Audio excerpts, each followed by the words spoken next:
Well, it has certainly been a while since I have come on, and I just wanted to do a year-end update. 2022 has been a rather busy year for me, and I just haven't had time to make many videos, although I have still been keeping up with gaming here and there, and I just wanted to collect my thoughts here as we approach the end of the year. So I'll start off with my personal Games of the Year list.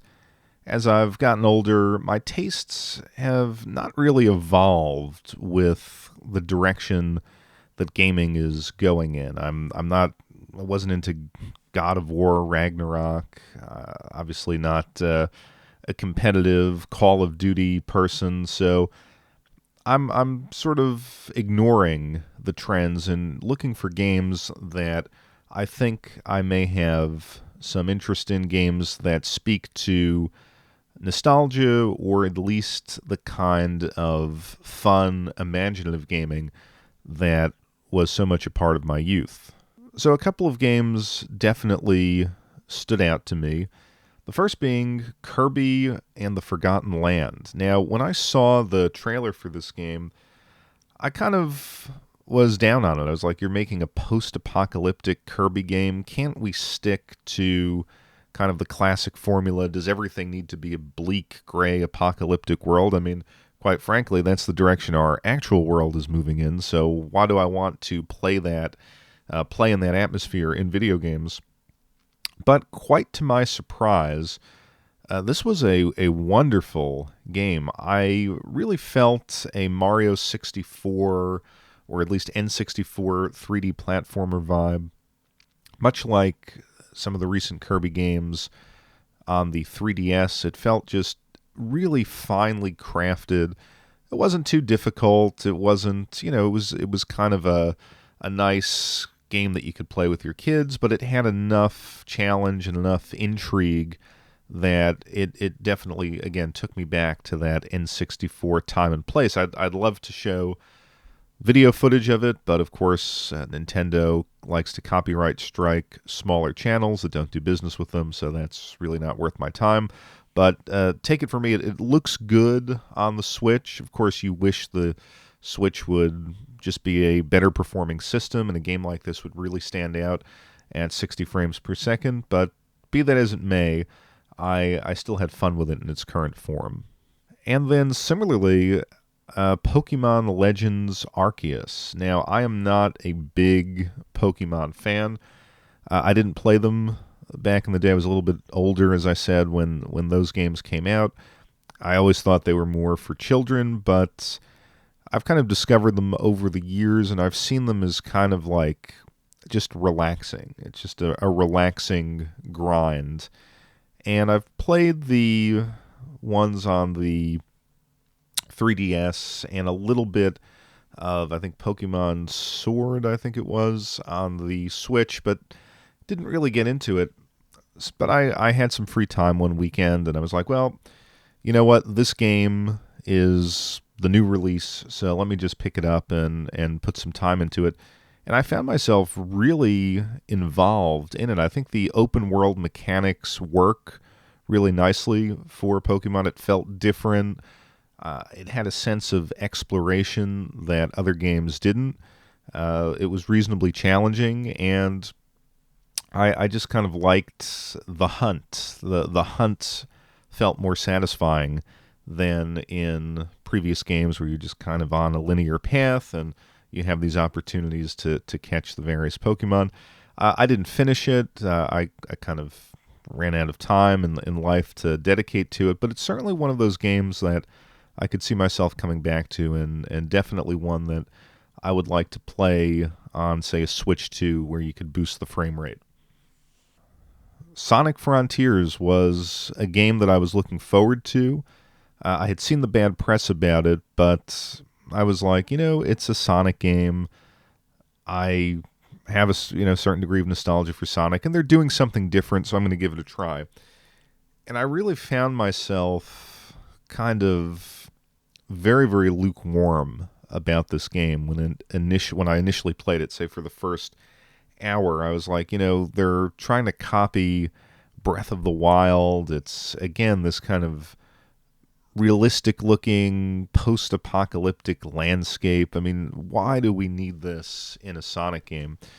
But as I saw the mechanics unfold and played a little bit, I played it on the PS5, played it in performance mode, so it was a solid 60 frames per second. It looked reasonably good. And I saw what they were trying to do, and I slowly appreciated it on how you unlock the world, how you manage these different mechanics, and the traversal felt good in a way that no 3D Sonic game has been able to accomplish. So I found myself kind of getting into it and actually looking forward to going back to it on a daily basis. It was also a game that sort of fits my lifestyle right now in the sense that it's not too demanding. I can sit down, I can play it for 30, 45 minutes. I don't have to invest a chunk of time into it. That having been said, I feel like it's also a missed opportunity. Why they decided to weave in those old school 3D Sonic stages and make them so crucial to progression just seems strange to me. If we're aiming for a break from the deficiencies of 3D Sonic games, why go back to them here? You've developed something better in kind of the main game. And then as I moved through the game, and again, I didn't beat it. I just don't have the time these days to dedicate to finishing a game kind of all in one chunk of time. Nonetheless, I got far enough where I said, it just seems like this game would have been so much better if they took the same mechanics, the same kind of gameplay loops, and just put it in a world that looked more like Sonic. So I hope they go in that direction moving forward, but it was a satisfying game. And another game of the year for me was the Teenage Mutant Ninja Turtles release, Shredder's Revenge. It was such a breath of fresh air.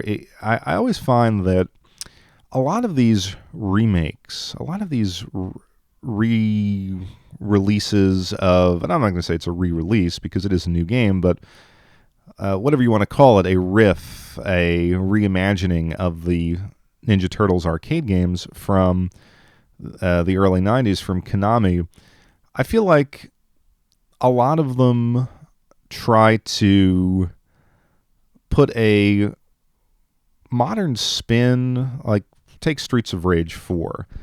It created a modern aesthetic and it added layers of control complexity that I don't think serve the property well. I think Streets of Rage, particularly Streets of Rage 2, is an all-time classic, and Streets of Rage 4 was a spiritual successor, an interpretation of those games, but it wasn't really close to what those games were. Whereas I think Shredder's Revenge could have been a 90s arcade game. It took every aspect of what made those games great and breathed new life into it. It felt pitch perfect. It gave you some new control schemes. It gave you new layouts, and the animations were obviously much better. But it felt like it was a true sequel to those games. It didn't feel modern, but it also didn't feel stale. Like it was a perfect evolution of what those games were, almost as if, let's say, those games came out, by 92, 93. You had the two Turtles arcade games. It was like, 1997 rolls along, and you could have, this could have been out, and it would have felt at home during that time. So it was nostalgic. It was fun. And I had an absolute blast. Didn't play too much online, and sadly haven't had a chance to play it locally with a friend, although I'm looking forward to doing that over the holidays. But it was one of the few sort of modern interpretations of a classic game that I fully bought into and fully loved. And just sticking with Ninja Turtles, I also picked up the Cowabunga collection, which came out after Shredder's Revenge. I think it probably should have come out before Shredder's Revenge, but I was very cynical. Konami is not what it was, and I thought it would be just a cynical cash-in type of game. But it was actually a nice release. I got it on the Switch, played well. It was good emulation, looked great. The pixel art looked great. I like the little extras that they put in there, particularly some of the cheat codes and quality of life improvements. It made some of those games were tough, and it gave me a way to kind of move through them and not have to deal with the crushing difficulty. So it was a kind of a walk down memory lane. I had played pretty much all of them except maybe the Game Boy games, and it was nice to be able to kind of move through them at a pace that was a little bit more amenable to my schedule with some of the cheat codes. Not every game had it. For example, the case of the Game Boy games really didn't. Some of them were difficult, but they were actually very good Game Boy games that I probably would have enjoyed back in the day. So a collection that I think really was, if you grew up in that time and with that style of beat 'em up and you had an affinity for what Konami did, it was actually really well worth it. And I see the game was discounted now for the holiday season, so definitely worth picking up in my opinion. And lastly on my personal Games of the Year list is a game called Andro Dunos 2, which is a side-scrolling shooter from a company named Visco. And I don't know where exactly I saw this. I think I read about it, and I ordered it on the 3DS. It was one of those limited release games. And it, did like, and I'll get into this a little bit later, like a lot of limited release stuff. It just didn't get here for a while. And then I noticed it was on Steam, and there was a Steam sale one weekend. And I picked it up on Steam, and this game kind of truly came out of nowhere.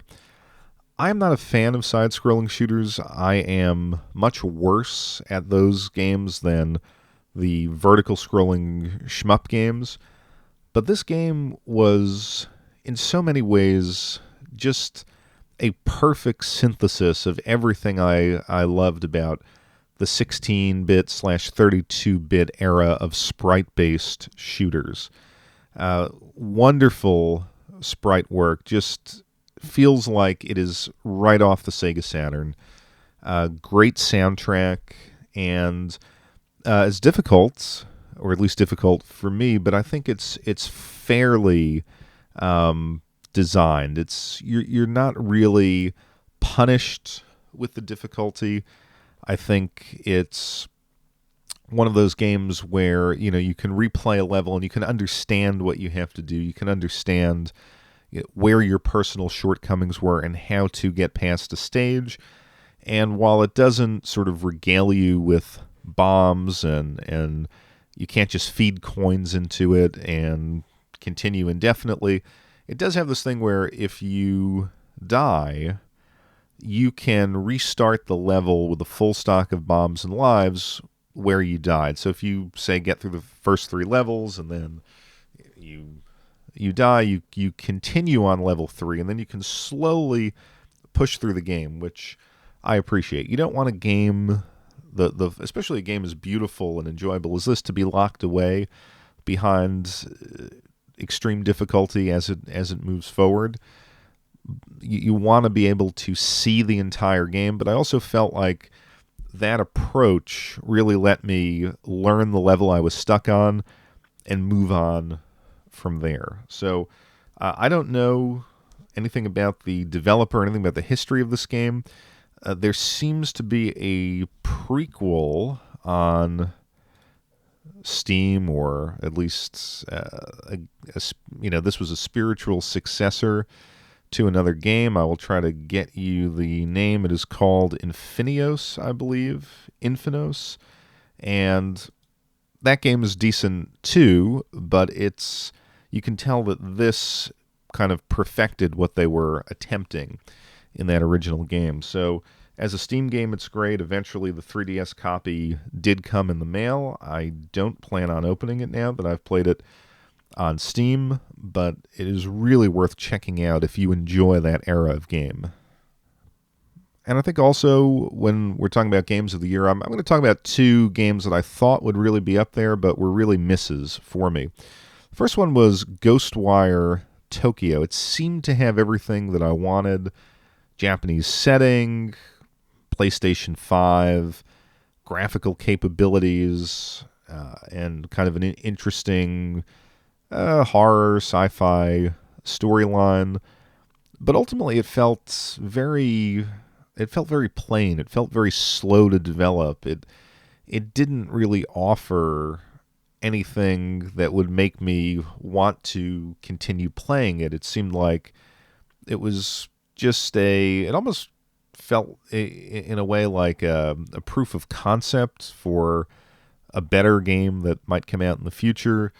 The PlayStation 5 element, the PlayStation 5 graphical elements, ray tracing, and all the different lighting effects and particle effects, they were there, but the game didn't feel polished in the same way that, say, a Ratchet and Clank felt polished, or one of the Spider-Man games. I don't know, it felt like a Unity or Unreal Engine competent sort of game, but that didn't really, I don't know, it just felt slow and didn't really move me in any particular way. Maybe something worth going back to if I have some time, but it was really anticipated and just kind of fell flat. Similarly, Soul Hackers 2 was a game that I was looking forward to. I enjoyed the translation of Soul Hackers that they released on the 3DS, probably about 8 years ago, a decade ago now. And I figured, well, hey, PlayStation 5, this is going to be an interesting sort of continuation of that series. And, Persona 5 was so good. And again, this just felt very generic. A lot of dialogue. It didn't capture, I always felt with the original Soul Hackers, particularly if you played it on the Saturn, I don't know, it just had that early 2000s sci-fi internet culture vibe to it, kind of like a Serial Experiments Lane type of aesthetic, and that carried over into the 3DS game. But I don't know, this one just felt like a competent but generic RPG cash grab. Maybe that's unfair, but again, as somebody who's pressed for time, when I played a couple hours of it, I was just like, okay, I see what this is, and I don't need to come back to it. As a retro gamer, I think we are always looking for those games that we may have missed back in the day. And so this year, I finally was able to play a game that I've desperately wanted to play for the longest time, but had no real way to experience. And that was a game on the original Xbox called The Wild Rings. This was a pro wrestling game, and it was just, it was hard to import. At one point, there was like an exploit to play import games with, I think, like a Tom Clancy Splinter Cell disc and memory card. And I remember buying it, but I just never got around to figuring out the hack. And then I was finally able to emulate it. And I don't know why it took me so long to figure out Xbox emulation. But I did, and it is a very, very interesting wrestling game. It's a game that I think is imbued with the spirit of the New Japan, Noah, Pride, early 2000s Japanese wrestling / MMA kind of atmosphere. And it tries to be both kinds of games. It has a pro wrestling system, and it has different styles of pro wrestling, Japanese, American. I think there's some lucha guys in there, high-flying guys, hardcore. And then it has the MMA. It's obviously got like Pride-style fighters. It's got boxers, K1 fighters. And my Japanese is not good enough to read all of the names and the descriptions of these fighters. I believe they're very close likenesses. These aren't the actual, like, you see a guy that looks like The Rock. It's not The Rock. You see a guy that, looks like Fedor, but it's, a kind of generic version of those guys. It was a Microsoft Studios exclusive sports title, and it had the polish that a lot of those games had here in the U.S. at the time, whether it was, I think, NFL Fever, they had a hockey game. They really put really high production values, so smooth, crisp animation. The gameplay itself is trying to straddle the line between the Aki wrestling games, I think, and Fire Pro. So it has a grappling system where it's like the N64 style wrestling game grappling system, but then there are these timing meters where you have to time the bars in a certain way and input a weak, medium, and strong grapple, and then based on the situation and how quickly you input it, the move will register. It's not the most compelling control scheme, as I think you either are Fire Pro or N64 style, and I think those honestly are the best grappling systems, best gameplay approaches that have ever been done for wrestling games. So this trying to appeal to both, or trying to capture the best aspects of both, I don't know that it works 100%. But it's definitely a fun game, and it's a game that I would have really appreciated back in the day. Another gaming highlight of the year for me was the Steam Deck.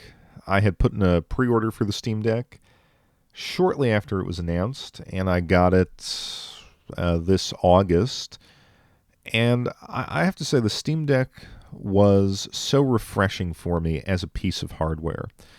You get the PlayStation 5, the Xbox, the Nintendo systems. They're so locked down, dumbed down, and the Steam Deck is the total opposite of that. It gives the user so many different ways to tweak and customize the experience.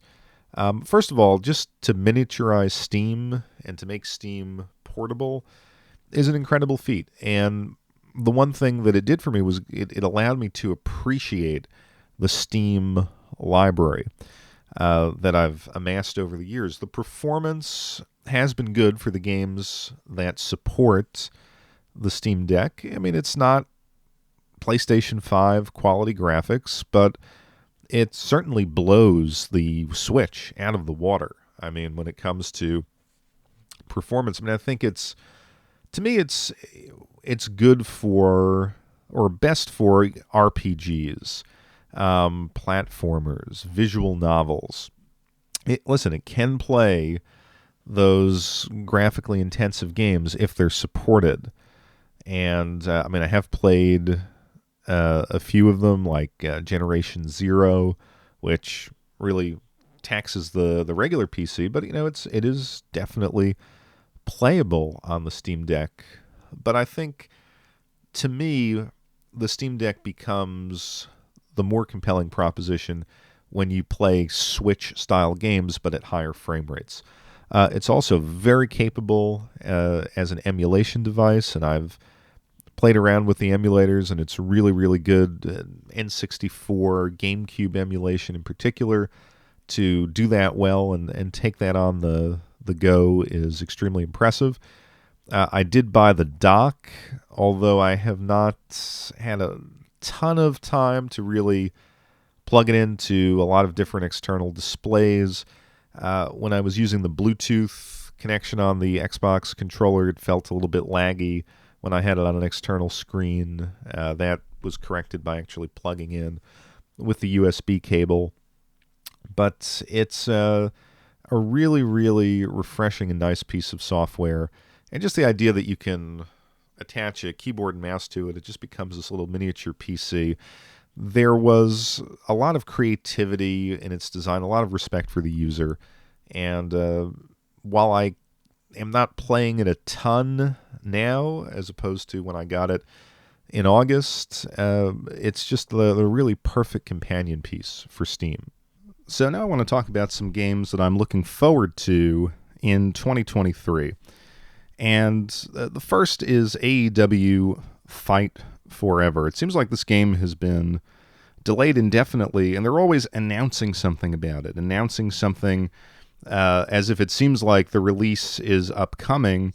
I was actually at the Full Gear event, and they were kind of in the arena splicing little 5-second clips of the game in between matches, at least in the pre-show portion. And I had the feelings like, oh, well, maybe they're going to announce it tonight. But they didn't. It seems like it still has the placeholder date of December 31st, 2022. So I'm guessing it's coming out in 2023.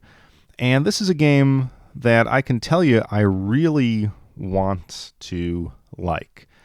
Although I'm very pessimistic about what it will actually be. I remember when they announced it, they talked about it being like a spiritual successor to the N64 wrestling games, which I just talked about.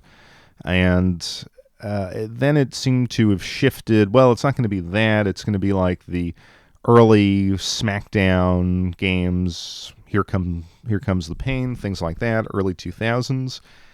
And when you look at the gameplay and you look at the graphics, it looks somewhat below the standard of modern sports games or modern video games, period. So I think what it has to do well is it has to be a fun pick-up-and-play wrestling game with a sort of arcadey control scheme where you can just go into different types of matches, lots of match variety.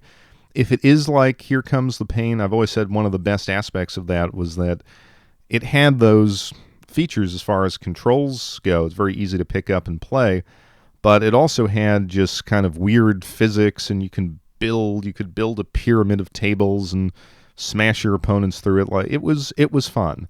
So I think if it combines that type of a control scheme, that type of a gameplay approach with a lot of character customization options and, you know, a big roster, I think it could be something good. I just feel like there's a desperation to the game. They always have to keep it fresh in the minds of the consumer, but the constant delays don't bode well for it. I hope I'm wrong, and I will pick it up, but, you know, we'll see what happens. The next game I'm looking forward to is Advance Wars, the Advance Wars re-release on the Switch. And I know it was delayed because I think it was set to release on the day that the war in the Ukraine started. So not a great time to release a game about war, even though it's cartoony and anime-based and stuff like that. I'm looking forward to playing it because I never actually played any of the originals, and I am a fan of strategy RPGs. So I've heard about it for so long, and I thought, well, this will be something interesting to pick up on the Switch. I'm still also not sure what the release date is. Again, it still has that placeholder date of the December 31st of this year. So we'll see, but I think this could be a game that kind of fits into what I'm looking forward to right now, and that is a fun pick-up-and-play type of game. I don't mind there being a little bit of grinding, and I like the strategy elements, you know, but not a 60, 70-hour RPG that I just don't have time to finish. And speaking of games that I've never played, I'm actually looking forward to playing Night Trap. I saw on Limited Run Games that they were going to release a PlayStation 5 version of it. I know they did one a couple of years ago. I missed out on it, and I'm not going to pay the absurd prices to buy it on eBay. But you know, I heard so much about it. When I was a kid, I might have been a little young to actually get it and ask my parents to pick it up for me. But I also was never all that interested in it just because I didn't really like the FMV games. But I feel like as someone who's played through a good bit of video game history, I think it's just a game that I should experience for its historical significance. With that said, I just want to talk about limited run games itself. This year was, I would say, actually the first year that I actually purchased games from limited run. I've always avoided it because I didn't and don't like the business model, and I thought a lot of the games that they were releasing were just kind of there to more or less get plastic around these digital assets. In other words, we're going to just find some indie games, create a physical package, and overcharge people for it, and just, create this model of digital scarcity. But there were a couple games I was interested in playing. They released Mushihime Sama Futari, which is a great cave shoot 'em up, and while I have it on the Xbox 360, I kind of wanted a North American release, and I figured that would be fun to play on the Switch. I also saw they were doing River City Girls 2, and I talked about over a year ago now how my friend and I really got into the first one kind of by surprise, so I definitely wanted to pick that up. And slowly but surely, I don't want to say I got sucked into their business model, but I did, as I started to follow their releases, I saw, there were certain things, certain games that I thought I would have some interest in, and I probably bought about 5 or 6 of them over the course of the year, or at least started receiving them, I should say, this year. I in some cases, I purchased them quite a while ago. And now that I started receiving the limited run games, I have to say that I don't get it. Now, a lot of these games you can purchase digitally, obviously, on the Switch. You can get them for cheaper on Steam. And I like having physical copies in a lot of ways. I mean, that's what we do here in the retro gaming community. We are collectors. Again, I've criticized digital scarcity in the past, but it just takes so long to get these games that you can't even remember what you ordered. I mean, things show up that I have to wait, did I order this? Or I'll say to myself, I think I ordered game X, and now I have to go back through my emails and see if I actually did. I don't get the delay in production, and of course they market it as, we're doing some great preservationist work, and it's, we're getting this game in production. The process is so intricate. I mean, you're publishing, plastic digital media, which is now a manufacturing process that is pretty standardized across the world. They're editions, okay, they're super limited editions and all the stuff that they give you. I don't typically order those. But in some cases, when I've gotten their little trinkets and stuff like that, they're unimpressive. I just feel like they could keep the same business model, but just get the releases into people's hands within 6 months of placing the order. Case in point, the River City Girls 2 release, I bought it because I wanted to play it with this buddy of mine who I only see a couple times a year. And it was pretty evident that I wasn't going to get it. In fact, they don't even have it's in production. It's been in that status for a couple months now. So I ordered it off of Play Asia, sort of the multi-language version, for less money, and it is supposedly getting to me by the middle of December. So maybe in some cases limited run is a necessary evil. But having experienced it now, I can say that this is my least favorite way of buying games. So there you have it, my year-end update. I've, in a way, kind of feel bad that I've fallen off of YouTube, but life, again, has just gotten so busy between work and marriage, and really wanting to take my free time as actual free time and not feel like I need to be on a schedule to make videos. Not saying that I won't be back on. I fully intend to keep up in some regard with the channel, but obviously the production has taken a dip. Nonetheless, it is always a pleasure to hear from you guys in the comments. So thanks for watching, and I wish you guys a happy and healthy new year.